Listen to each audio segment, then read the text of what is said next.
پێغەمبەری خوا صلى الله عليه وسلم لفرموديك فرميت سيكون في آخر أمتي رجال يركبون على سرج كأشباه الرحال ينزلون على أبواب المساجد نساؤهم كاسيات عاريات مائلات مميلات فالعنوهن فإنهن ملعونات.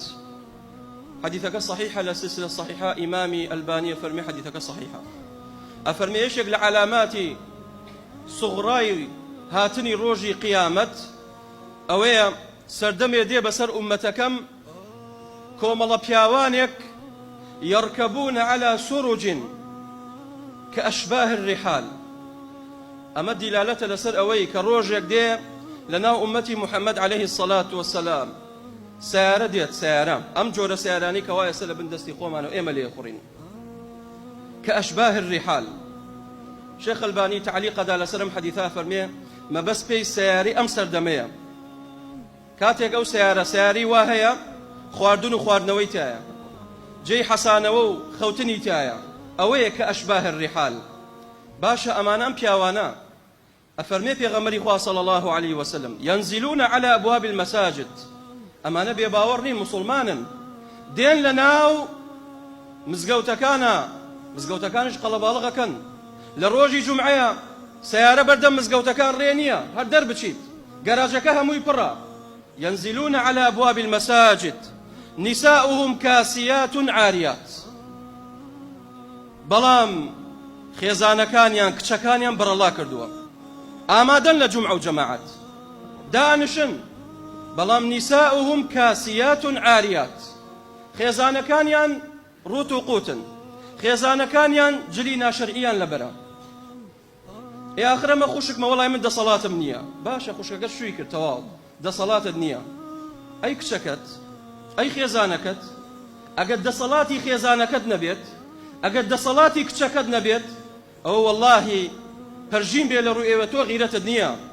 ئەی کوا قەوامیەتی تۆ الرجال قوامون على النساء ئەی کوا دەماری پیاوەتی چۆن قبوڵەکەی خێزانەکەت کچەکەت ماڵ و منداڵت بەبەر چاوی خۆت ڕوت و قوتیەکەن و بەرەڵاییەکەن تۆش بێدەنگی لەسەری. ئەی ناترسی بەرەو هەڕەشەی پێغەمبەری خوا بکەوی صلی الله عليه وسلم. سێ جۆر تاخم هەن لە ڕۆژی قیامەت سێ جۆر کەسن خوای تەعالا نەسێریان نەکات نەڕەحمیان پێکات وەلەهم عەذاب ئەلیم.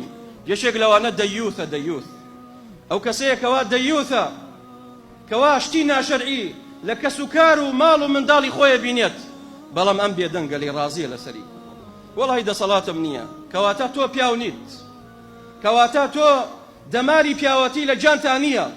ئەگەر لە گیانتا بێ خوای تەعالا تۆی وەصف کردووە لە قورئان ڕیجال باسی پیاوەکە پیاو الرجال قوامون على النساء. بۆ لە خوای گەورە ناترسیت مەیێڵە قبوڵ ناکات تەلاق یەدەم. ئەگەر ئافرەتێک بە قسەی مێردەکەی نەکات جلوبەرجی ناشەرعیە کات کچی بەرەڵا ئەکات بەرەو بەدڕەوشتیە بات ئەو وەڵڵاهی تەلاقدانی بۆ تۆ باشترە. قیامەتی خۆت ڕزگارکە خۆت خۆشتر بوێ لە خێزانەکەت بۆ قیامەتی خۆت چکە لە ڕۆژی قیامەت يوم يفر المرء من أخيه وأمه وأبيه وصاحبته وبنيه.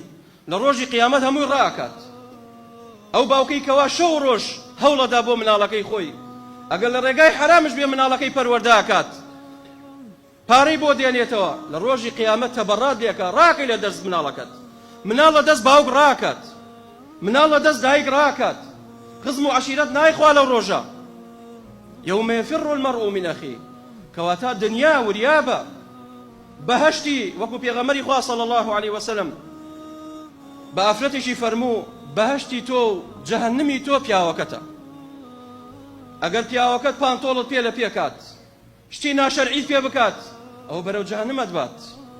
اگر بياوكت بالا پوشت كا حجابت بيلا بركات ديندار بيت ديندارشي راستقينا او بإذن خواه تعالى برو بهشت ادبات.